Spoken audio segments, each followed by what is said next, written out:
চলতি বছরের ডিসেম্বর থেকে আগামী বছরের জুনের মধ্যে নির্বাচন অনুষ্ঠিত হবে। প্রধান উপদেষ্টার এমন বক্তব্যে হতাশা ব্যক্ত করেছেন বিএনপি মহাসচিব মির্জা ফখরুল ইসলাম আলমগীর। তিনি বলেন, বর্তমানে বাংলাদেশের যে অবস্থা তাতে নির্বাচন জরুরি।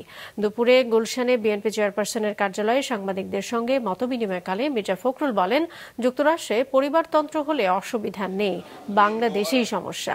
তিনি বলেন, লিবারেল পার্টিগুলোকে সুযোগ না দেয়া হলে জঙ্গিবাদের উত্থান হবে।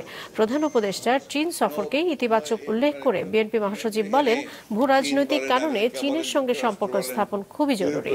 নিজেদের স্বার্থেই চীন, ভারত, পাকিস্তান ও মিয়ানমারের মতো দেশগুলোর সঙ্গে সম্পর্ক রাখতে হবে। তিনি আরো বলেন, গণতন্ত্রের শত্রুকে ভারতে বসিয়ে রেখে নির্বাচন পেছালে আরো বেশি সংকট তৈরি করবে। পট করে যখন উনি বললেন যে এটা ওনার বক্তব্যের মধ্যে যে ডিসেম্বর থেকে জুন মধ্যে হতে পারে, উই ওয়ার ফ্রাস্ট্রেটেড। কারণ আমরা মনে করি যে কথা আমরা বারবার করে বলছি, যেটা আবার অনেকে ভুল ব্যাখ্যাও করেন। আমরা মনে করছি যে বাংলাদেশের যে রাজনৈতিক সংকট, এই একদিকে আপনার ভারতবর্ষে আওয়ামী লীগের অবস্থান, হাসিনার অবস্থান, এবং এখন পর্যন্ত ভারতবর্ষের একটা কোল্ড শোল্ডার, এই জিনিসগুলো আপনার আমাদের জন্য খুব ভালো একটা ভবিষ্যৎ তৈরি করছে না।